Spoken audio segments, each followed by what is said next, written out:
नमस्कार। Byju's exam prep IAS Hindi में आपका स्वागत है।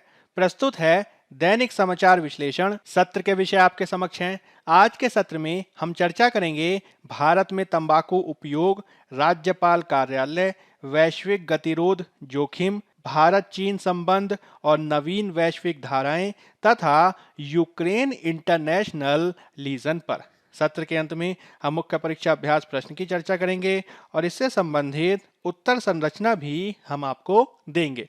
तो चलिए शुरू करते हैं। सबसे पहला आलेख आपके समक्ष है। इसे पेज नंबर 10 से लिया गया है और इसका संबंध जीएस पेपर 1 में सोसाइटी और जीएस पेपर 3 में अर्थव्यवस्था से है। इसमें हम मुख्य रूप से चर्चा करने जा रहे हैं भारत में तंबाकू उपयोग पर। पूरी दुनिया में कोरोना वायरस महामारी एक गंभीर स्वास्थ्य चिंता बनी हुई है और ये बताया जा रहा है कि किस प्रकार से पिछले 2 सालों में भारत के द्वारा भी लगभग 5 लाख लोगों को महामारी के द्वारा खो दिया गया है। लेकिन इसके बीच आपको एक अन्य साइलेंट किलर के बारे में भी जानने की आवश्यकता है जो हर साल अनुमानित 13.5 लाख भारतीयों को मार देता है। वैज्ञानिक अध्ययनों के अनुसार यह तंबाकू का उपयोग ही है जिसके परिणाम स्वरूप हर दिन 3,500 से अधिक भारतीय मारे जाते हैं।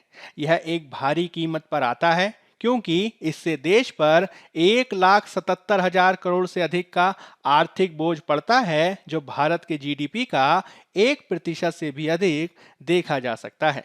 आपको यह भी ध्यान रखना होगा कि इसके चलते जो मौतें और बीमारियां होती हैं, इसके अलावा तंबाकू देश के आर्थिक विकास को भी प्रभावित करता है क्योंकि धूम्रपान करने वालों को कोविड-19 से गंभीर बीमारी से होने वाली मौतों के 40 से 50% अधिक जोखिम का सामना करना पड़ता है। यही कारण है कि भारत में तंबाकू नियंत्रण की दिशा में लगातार प्रयास किए गए हैं और इस दिशा में सबसे महत्वपूर्ण प्रयास भारत के द्वारा तब किया गया जब भारत ने तंबाकू नियंत्रण पर डब्ल्यूएचओ के फ्रेमवर्क कन्वेंशन के तहत तंबाकू नियंत्रण प्रावधानों को अपनाया। यह डब्ल्यूएचओ के तत्वाधान में बातचीत की गई पहली अंतर्राष्ट्रीय संधि है जिसे 21 मई 2003 को विश्व स्वास्थ्य सभा के द्वारा अपनाया गया था और यह 27 फरवरी 2005 को लागू किया गया था। भारत के द्वारा 2004 में इसकी पुष्टि की गई थी और इसको तंबाकू महामारी के वैश्वीकरण के जवाब में विकसित किया गया था जो एक साक्ष्य आधारित संधि को दर्शाता है जो सभी लोगों के स्वास्थ्य के उच्चतम स्तर के अधिकार की पुष्टि करता है। इस अंतर्राष्ट्रीय संधि के माध्यम से तंबाकू के उपयोग के निपटने के संदर्भ में बहुत सारे उपायों को शामिल करने पर बल दिया गया है जिसके तहत तंबाकू से संबंधित उत्पादों के मूल्य को बढ़ाने के लिए कर संबंधी उपायों को बढ़ाना इसमें महत्वपूर्ण है। इसके अलावा तंबाकू के पैकेटों आदि पर बड़ी और ग्राफिक चेतावनियों को शामिल करना भी महत्वपूर्ण है। इसके अतिरिक्त इसमें यह भी प्रावधान किया गया है कि हम सार्वजनिक स्थानों को 100% धूम्रपान मुक्त करेंगे और साथ ही साथ तंबाकू की मार्केटिंग पर भी प्रतिबंध लगाने का प्रयास करेंगे। इसके तहत जो व्यक्ति धूम्रपान छोड़ना चाहते हैं उनके लिए समर्थन दिया जाएगा और तंबाकू उद्योग के हस्तक्षेप की रोकथाम करने के लिए भी कार्य किया जाना प्रस्तावित किया गया है। डब्ल्यूएचओ के इन प्रयासों के अलावा आपको एक अन्य महत्वपूर्ण अधिनियम के बारे में भी याद रखना है जो 2003 में अधिनियमित किया गया था और इसे शॉर्ट में कोटपा के नाम से हम जानते हैं जिसे सिगरेट और अन्य तंबाकू उत्पाद अधिनियम के रूप में जाना जाता है। इसने मुख्य रूप से 1975 के सिगरेट अधिनियम को बदला जो बड़े पैमाने पर वैधानिक चेतावनियों को देता था जिसमें सिगरेट आदि के पैकेटों पर यह लिखा रहता था कि सिगरेट धूम्रपान स्वास्थ्य के लिए हानिकारक है। लेकिन 2003 के अधिनियम के माध्यम से इसमें सिगरेट के अलावा सिगार, बीड़ी, पाइप तंबाकू, हुक्का, चबाने वाले तंबाकू, पान मसाले और गुटखा आदि को भी शामिल किया गया था। इस प्रकार से 2003 का अधिनियम भारत में धूम्रपान की आदत और इससे संबंधित अन्य तंबाकू उत्पादों को दूर किए जाने के संदर्भ में एक महत्वपूर्ण प्रयास कहा जा सकता है। हमें इसके संदर्भ में 2008 के राष्ट्रीय तंबाकू नियंत्रण कार्यक्रम को भी याद रखना होगा, जिसका उद्देश्य था तंबाकू के सेवन को नियंत्रित करना और तंबाकू के सेवन से होने वाली मौतों को कम करना। इसके माध्यम से विविध प्रकार की गतिविधियों को भी बढ़ावा दिया गया, जिसमें प्रशिक्षण, क्षमता निर्माण, सूचना, शिक्षा और संचार गतिविधियों के साथ ही रिपोर्टिंग, सर्वेक्षण, निगरानी और तंबाकू समाप्ति के प्रयासों को भी बढ़ावा दिया गया है। इस पूरे प्रयास में आपको 2020 के सिगरेट और अन्य तंबाकू उत्पाद, पैकेजिंग और लेबलिंग संशोधन नियमों को भी याद रखना चाहिए, जिसमें यह अनिवार्य किया गया था कि जो स्वास्थ्य चेतावनी दी जाएगी वह पैकेज के मुख्य प्रदर्शन क्षेत्र के कम से कम 85% भाग को कवर करनी चाहिए। इसमें से 60% चित्रात्मक स्वास्थ्य चेतावनी को कवर करेगा और शेष 25% टेक्स्ट स्वास्थ्य चेतावनी को कवर करने का प्रावधान किया गया है। यह पैकेज के शीर्ष किनारे पर और उसी दिशा में स्थित होगा जिस दिशा में मुख्य प्रदर्शन क्षेत्र की जानकारी दी गई है। इसके अलावा आपको एक डिजिटल कार्यक्रम के बारे में भी जानकारी होनी चाहिए, जिसे एम सेसेशन कार्यक्रम के रूप में जाना जाता है। यह तंबाकू बंद करने के लिए मोबाइल प्रौद्योगिकी का उपयोग करने वाली एक पहल है और भारत के द्वारा डिजिटल इंडिया पहल के एक हिस्से के रूप में 2016 में टेक्स्ट संदेशों का उपयोग करते हुए इसकी शुरुआत की गई थी। यह तंबाकू का उपयोग छोड़ने के इच्छुक व्यक्ति और उन्हें गतिशील समर्थन प्रदान करने वाले कार्यक्रम विशेषज्ञों के बीच एक दो तरफा संदेश का उपयोग करता है। आपको यह भी ध्यान रखना होगा कि किस प्रकार से भारत सरकार के लगातार प्रयासों के माध्यम से हाल के समय में तंबाकू की खपत में गिरावट भी देखी गई है, जिसमें 2009-10 में भारत में तंबाकू के उपयोग की व्यापकता लगभग 35% थी, जो अब घटकर 2016-17 में 28% तक देखी गई है। इसके अलावा आपको राष्ट्रीय स्वास्थ्य नीति 2017 के लक्ष्य को भी ध्यान रखना होगा, जिसके तहत भारत ने 2025 तक तंबाकू के उपयोग को 30% तक कम करने का महत्वाकांक्षी लक्ष्य निर्धारित किया है। इस प्रकार से भारत के द्वारा अनेक महत्वाकांक्षी लक्ष्यों और कार्यक्रमों को स्थापित किया गया है। हालांकि इस प्रकार से जो व्यापक प्रतिबंध लगाए गए हैं वह कहां तक प्रभावशील हैं, यह पूर्ण रूप से ज्ञात अभी नहीं किया जा सका है और यह मुख्य रूप से इस बात पर निर्भर करता है कि इनका राज्यों आदि के द्वारा कार्यान्वयन कितना व्यापक और कठोर किया गया है। इसके अतिरिक्त आपको 2017 के एक अध्ययन के बारे में पता होना चाहिए, जिसे journal of the scientific society के द्वारा प्रकाशित किया गया, जो ये बताती है कि किस प्रकार से तंबाकू उत्पादों पर कर बढ़ाना तंबाकू की खपत को नियंत्रित करने के एक महत्वपूर्ण तरीकों में से एक देखा जा सकता है। हालांकि इसके तहत एक ये भी बात महत्वपूर्ण है कि जहां एक ओर तंबाकू उत्पादों को महंगा बनाने से वैश्विक स्तर पर तंबाकू की खपत में कमी आ सकती है, वहीं दूसरी ओर एक खतरा इसमें यह भी देखा जा सकता है कि तंबाकू और सिगरेट आदि की बिक्री में खुली सिगरेट की बिक्री में वृद्धि देखी जा सकती है। हालांकि अंतर्राष्ट्रीय अध्ययनों में लगातार तंबाकू उत्पादों पर कर बढ़ाने की अनुशंसा के बावजूद भारत में ये देखा गया है कि 2017 से हमने वस्तु और सेवा कर व्यवस्था को अपनाया है और उसके बाद से ही तंबाकू उत्पादों पर कर दरों में वृद्धि अपेक्षित रूप से नहीं की गई है। इसमें केवल 2020-21 में ही कुछ वृद्धि देखी गई, जिससे सिगरेट की कीमतों में मात्र 5% वृद्धि को ही देखा गया था। 2022-23 के बजट में यह अनुमान लगाया जा रहा था कि तंबाकू उत्पादों की कीमतों में वृद्धि की जाएगी, परंतु ऐसा देखा नहीं गया है। अतः विशेषज्ञों का यह कहना है कि अब इसके संदर्भ में जीएसटी काउंसिल यानी वस्तु और सेवा कर परिषद को ही कार्य किए जाने की आवश्यकता है। जिसके द्वारा न केवल सिगरेट बल्कि बीड़ी उत्पादों आदि की कीमतों में भी वृद्धि के लिए कार्य किए जाने की आवश्यकता है। तभी हम भारत में सभी तंबाकू उत्पादों के हानिकारक प्रभावों को दूर किए जाने के संदर्भ में सार्थक प्रयासों को देख सकते हैं। अब हम बात कर लेते हैं अपने अगले आलेख की, जो आज के अखबार के टेक्स्ट एंड कॉन्टेक्स्ट पृष्ठ में प्रकाशित हुआ है और इसका संबंध जीएस पेपर 2 में पॉलिटी से है। इसमें हम बात करने जा रहे हैं मुख्य रूप से राज्यपाल कार्यालय पर। आपको ये ध्यान रखना है कि हमारे द्वारा इससे पहले 3 फरवरी 2022 के डेली न्यूज एनालिसिस में भी इससे संबंधित परिचर्चा की गई है, जिसे आप देख सकते हैं। भारत के संविधान निर्माताओं ने यह अनुमान नहीं लगाया था कि जिस राज्यपाल के कार्यालय को संविधान और कानून को संरक्षित करने के लिए बनाया गया है, वही सबसे विवादास्पद संवैधानिक कार्यालय में बदलते देखा जा सकता है। यद्यपि संविधान के मूल मसौदे में या तो सीधे चुनाव या राज्यपाल की नियुक्ति का प्रावधान था, संविधान सभा ने राष्ट्रपति के द्वारा राज्यपाल की नियुक्ति के लिए तीसरे विकल्प को चुना ताकि निर्वाचित कार्यकारिणी के साथ टकराव से बचा जा सके।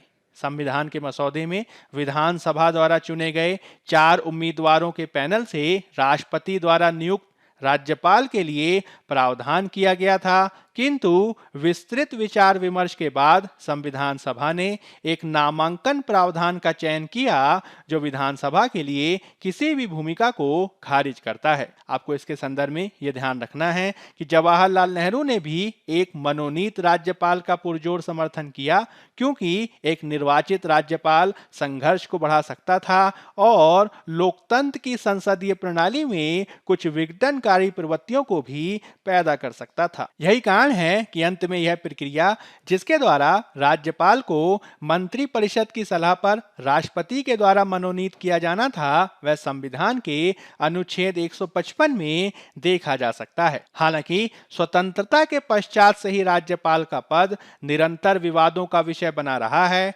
जिसके तहत मुख्य रूप से राज्यपाल की विवादास्पद भूमिका किसी राज्य में राष्ट्रपति शासन लगाए जाने को लेकर देखी जा सकती है, जो अनेक बार महज भ्रष्टाचार के आरोपों पर भी लगाया गया है। ऐसा 1976 में तमिलनाडु में देखा गया और 1994 से पहले 100 से अधिक बार राज्यों में राष्ट्रपति शासन लगाया गया था। लेकिन इस पूरे मामले में एस.आर. बोम्मईवाद में सुप्रीम कोर्ट के फैसले के बाद इस प्रकार की प्रथा को समाप्त होते देखा गया, क्योंकि सुप्रीम कोर्ट ने घोषणा की कि राष्ट्रपति शासन संवैधानिक तंत्र की विफलता के मामले में लगाने तक सीमित होगा। और इस वाद के बाद मुख्य रूप से सुप्रीम कोर्ट ने इस बात पर बल दिया है कि किस प्रकार से हमें इसके संदर्भ में सरकारिया आयोग की रिपोर्ट को व्यापक रूप से उद्धृत किए जाने की आवश्यकता है। सरकारिया आयोग के द्वारा 1988 में अपनी रिपोर्ट प्रस्तुत की गई थी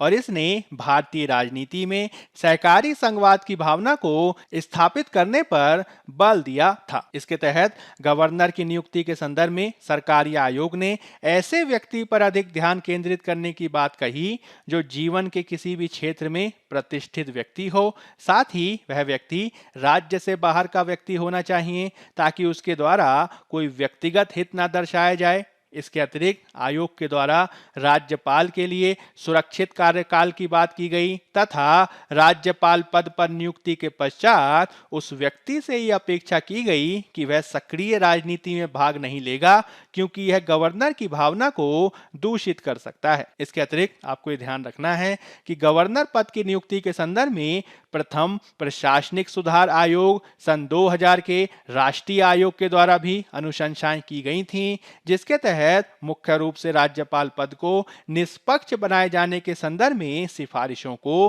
किया गया था। इसके संदर्भ में आपको 2007 के पुंछी आयोग को भी ध्यान रखना है, जिसके द्वारा अनेक सिफारिशों को किया गया था। हालांकि इसके बावजूद भी हम गवर्नर पद को लेकर लगातार विवादों को देखते रहते हैं, जिसको निवारित किए जाने की आवश्यकता है। मूल रूप से इसके तहत विभिन्न आयोगों द्वारा दी गई अनुशंसाओं को उनकी मूल भावना के अनुसार लागू किए जाने की आवश्यकता है, तभी राज्यपाल पद को लेकर निष्पक्षता की आशा की जा सकती है। अब हम बात कर लेते हैं पेज नंबर 10 में दिए गए एक अन्य आलेख पर, जिसका संबंध जीएस पेपर 3 में अर्थव्यवस्था से है और इसमें हम बात करने जा रहे हैं वैश्विक गतिरोध जोखिम पर। रूस के यूक्रेन पर आक्रमण के दीर्घकालिक होने की आशंकाओं के चलते इसके आर्थिक प्रभाव यूरोप के साथ ही पूरी दुनिया में देखे जा सकते हैं।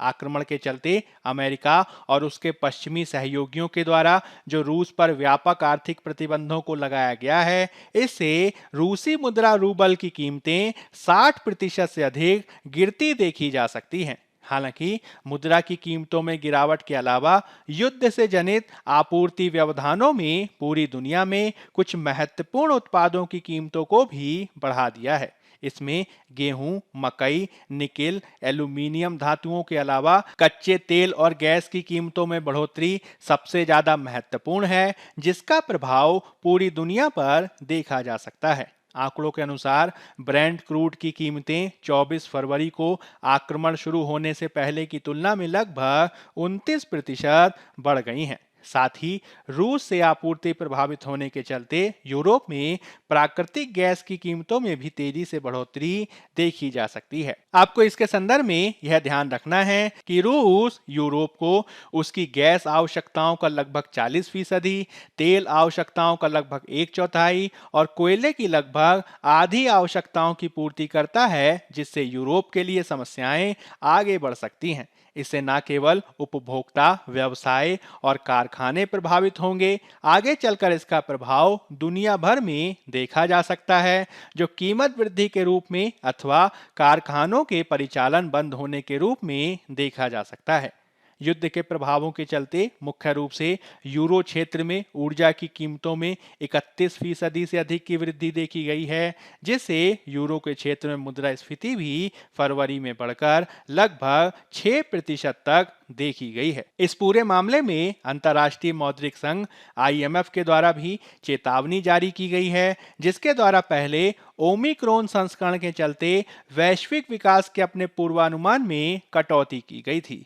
अब IMF के द्वारा यह चेतावनी दी गई है कि यूक्रेन में युद्ध के चलते वैश्विक सुधार पर गंभीर जोखिम पैदा हो सकते हैं। विशेषज्ञों के अनुसार यदि तेल की कीमतें 180 अथवा $200 प्रति बैरल से अधिक जाती है तो भारत के लिए और समस्याएं पैदा हो सकती हैं।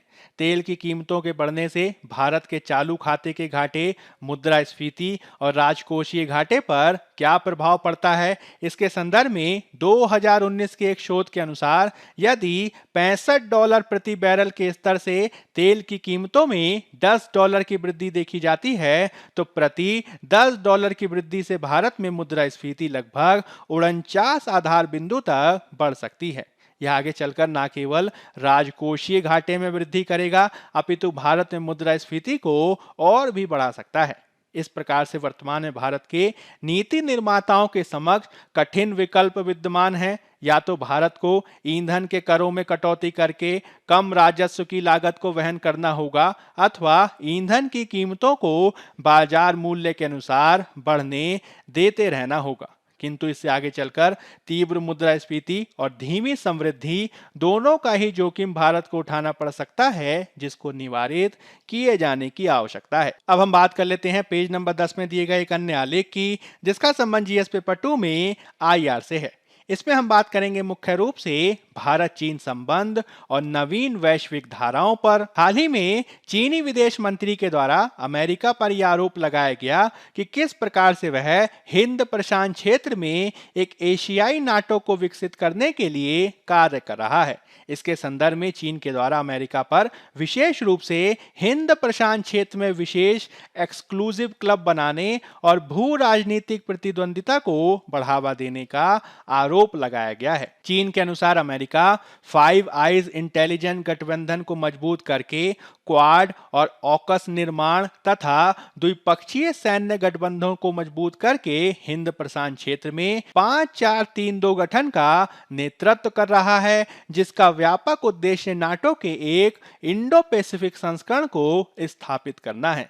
इसमें मुख्य रूप से फाइव आइज इंटेलिजेंस गठबंधन, 4 सदस्यों वाले क्वाड, 3 सदस्यों सदस्यों वाले ऑकस और द्विपक्षीय सैन्य गठबंधन को नाटो के इंडो पैसिफिक संस्करण के रूप में स्थापित करने का प्रयास किया गया है। हाल के हफ्तों में बीजिंग ने यूक्रेन में संकट के लिए बार-बार नाटो को दोषी ठहराया है।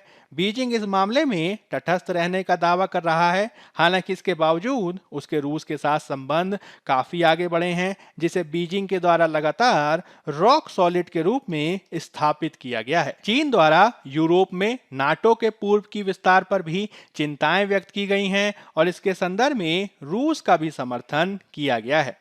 भारत को भी इसके संदर्भ में विचार किए जाने की आवश्यकता है कि किस प्रकार से रूस और चीन का बढ़ता संबंध भारत और रूस के घनिष्ठ संबंधों को प्रभावित कर सकता है। जिस प्रकार से चीन ने क्वाड को सैन्य समझौता न होने के बावजूद उसकी अन्य सुरक्षा समझौतों के साथ तुलना की है, वह भारत के लिए विशेष रूप से अमेरिका के साथ संबंधों को बढ़ावा देने की दिशा में एक चिंता का कारक हो सकता है। भारत के विदेश मंत्री के द्वारा लगातार इस बात को दर्शाया गया है कि भारत किसी भी रूप में हिंद प्रशांत क्षेत्र में अमेरिका का सैन्य रक्षा सहयोगी नहीं है, क्योंकि भारत ने न केवल क्वाड के साथ अपने संबंधों को गहरा करना जारी रखा है, अपितु वह इंडो पैसिफिक क्षेत्र में अन्य देशों के साथ भी अपने संबंधों को बेहतर बना रहा है। भारत के द्वारा इस बात का भी संदेश लगातार दिया जाता रहा है कि किस प्रकार से पाकिस्तान और चीन के संबंध भारत के हितों को नकारात्मक रूप से प्रभावित करने वाले साबित हो सकते हैं। आने वाले 11 मार्च को भारत और चीन सीमा विवाद में समझौते के लिए अगले दौर की वार्ता के लिए मिलने जा रहे हैं। इस परिदृश्य में भारत और चीन दोनों के लिए महत्वपूर्ण है कि सीमा पर न केवल शांति को सुनिश्चित किया जाए, अपितु संबंधों को बेहतर बनाए जाने की दिशा में वैश्विक धाराओं के बारे में भी व्यापक बातचीत की जानी चाहिए, जो आगे चलकर उनके संबंधों को नवीन आकार दे सकता है। अब हम बात कर लेते हैं पेज नंबर 12 में दिए गए एक अन्य आलेख की, जिसका संबंध जीएस पेपर 2 में आईआर और जीएस पेपर 3 में आंतरिक सुरक्षा से है। इसमें हम बात करेंगे मुख्य रूप से यूक्रेन इंटरनेशनल लीजन पर। राजनयिक सूत्रों के अनुसार यूक्रेन में रूसी सेना से लड़ने के लिए बनाई गई अंतरराष्ट्रीय सेना में शामिल होने के लिए कुछ पूर्व सैनिकों सहित देश भर से 500 से अधिक भारतीयों ने स्वेच्छा से आवेदन जमा किया है। आधिकारिक सूत्रों के अनुसार अब तक एक भारतीय यूक्रेन इंटरनेशनल लीजन में शामिल भी हुआ है। हाल ही में यूक्रेन के राष्ट्रपति के द्वारा यूक्रेन की क्षेत्रीय रक्षा के लिए एक अंतर्राष्ट्रीय सेना बनाने की घोषणा की गई थी, जो यूक्रेन के क्षेत्रीय रक्षा दस्ते के साथ काम करेगा। यूक्रेन का दावा है कि इसमें शामिल होने के लिए दुनिया भर से स्वयं सेवकों के आवेदन प्राप्त हुए हैं, जिसमें America, United kingdom, Sweden, Lithuania, Mexico और भारत के स्वयं सेवकों को शामिल किया गया है। हालांकि विशेषज्ञों के अनुसार भारतीय घरेलू कानून स्पष्ट रूप से बताता है कि ऐसा कृत्य भारतीय दंड संहिता के अध्याय 6 धारा 121 से 130 के तहत दंडनीय है, जिसे राज्य के खिलाफ अपराध के रूप में देखा जाता है। इस प्रावधान के अनुसार भारत सरकार के साथ शांति स्थापित सत्ता के क्षेत्रों पर लूटपाट आदि करना 7 साल तक के कारावास से दंडित किया जा सकता है। साथ ही लूट से अर्जित की गई किसी भी संपत्ति को जब्त भी किया जा सकता है। इस कानून को तब लागू किया जाता है जब ऐसी विदेशी सेना में भारत के नागरिक शामिल हो रहे हों जो शत्रुतापूर्ण कार्य कर रही हो या भारत की विरोधी हो। विशेषज्ञों ने इसमें सीरिया में इस्लामिक स्टेट में शामिल होने के लिए भारतीय नागरिकों के प्रयासों का जिक्र किया है, जिसे रोका गया था। अब हम बात कर लेते हैं मुख्य परीक्षा अभ्यास प्रश्न की। पहला प्रश्न है राज्यपाल की भूमिका और केंद्र राज्य संबंधों में राज्यपाल की स्थिति ने कैसा प्रदर्शन किया है, इस पर संवैधानिक बहस का चित्रण करें। 250 15 अंक। दूसरा प्रश्न है सरकार को तंबाकू उत्पादों की बढ़ती वहनीयता को रोकना चाहिए और जीएसटी के तहत उनके कराधान को भी युक्तिसंगत बनाना चाहिए। तंबाकू उत्पादों के हानिकारक प्रभावों की पृष्ठभूमि में चर्चा करें। 250 15 अंक। पहले उत्तर की संरचना की भूमिका में आप राज्यपाल की संवैधानिक स्थिति का सामान्य परिचय देंगे और इसके मुख्य भाग में आप राज्यपाल की भूमिका के संदर्भ में संवैधानिक बहस का विवरण देंगे। स्वतंत्रता के पश्चात राज्यपाल की भूमिका और केंद्र राज्य संबंधों पर इसके प्रभाव को उदाहरण सहित स्पष्ट करेंगे और राज्यपाल की विवादित भूमिका के निवारण में उपयुक्त सुझावों को भी देंगे। अंत में आप एक उपयुक्त सकारात्मक निष्कर्ष प्रस्तुत करेंगे और इस रूप में आपका उत्तर पूर्ण होगा। दूसरे उत्तर की भूमिका में आप भारत में तंबाकू उत्पादों के उपयोग का सामान्य परिचय देंगे और इसके मुख्य भाग में आप तंबाकू उत्पादों के हानिकारक प्रभावों को आंकड़ों के साथ व्याख्यायित करेंगे। तंबाकू के हानिकारक प्रभावों के निवारण में कराधान उपायों, अंतर्राष्ट्रीय व राष्ट्रीय प्रयासों को स्पष्ट करेंगे और इसके संदर्भ में कुछ अन्य सुझावों को भी देंगे। अंत में आप एक उपयुक्त सकारात्मक निष्कर्ष प्रस्तुत करेंगे और इस रूप में आपका उत्तर पूर्ण होगा। बायजूस एग्जाम प्रेप आईएएस के आज के अंक में फिलहाल इतना ही। धन्यवाद।